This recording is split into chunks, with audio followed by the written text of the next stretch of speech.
Ooh, baby, you guys know. My family's from Yugoslavia, Argentina, and Italy.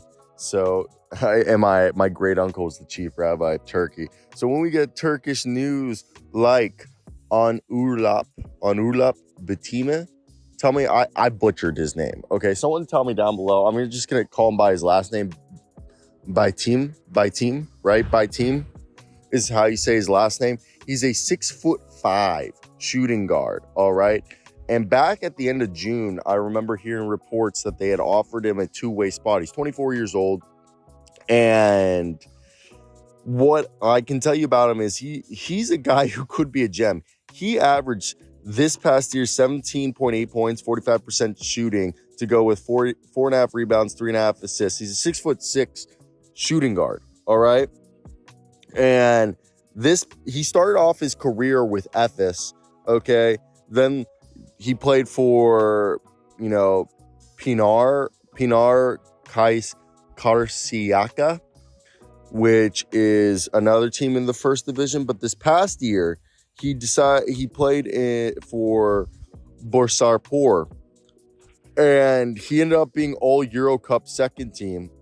He's actually a slam dunk champion in 2020, but he's participated twice in the Turkish League slam dunk competition. So this guy's got hops. That's the other thing. What you should know about Bitim is he could play. Okay, he's got athleticism, and he's only 24. That's the big thing.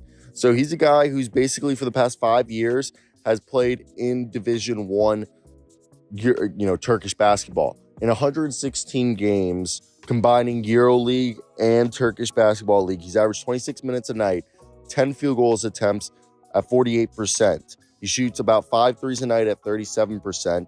And inside the arc, that's the big part where people don't realize is if you're inside the arc scoring, he's 57% inside the arc on 2-point shots, 74% at the free throw line.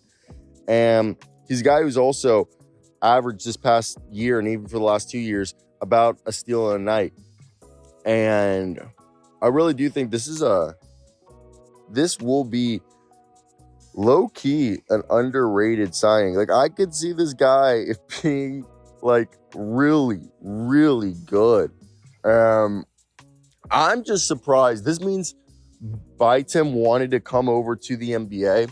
This is what it means. Okay, he wanted to come to the NBA, and as for me, usually when a guy's this young comes over from Europe who wasn't drafted, meaning he wanted to come to Europe, they gave him he wanted to come to the NBA, and they gave him a really good selling pitch. So this is where I assume, hey, they gave him a good pitch, because when you're this young playing in Europe, he could have gotten more money and better opportunity in terms of playing time if he had stayed in Europe. But again, the Bulls must have really believed him, sold him really well. And also, as I learned over, Europe's really fucked with their contract situation, because the way the contracts work in Europe is that the teams pay the agent. You don't pay the agent. So it kind of puts everything in a juxtaposition. It's really messed up. It's really corrupt in Europe. But again, tell me down below how to say his name. I'm sorry if I butchered it. But this is a guy, especially with DeSumo still on the market, could be the DeSumo replacement. Easily. So let me hear your thoughts. That's going to be it for me today. I'll peace out till next time, guys. Bye.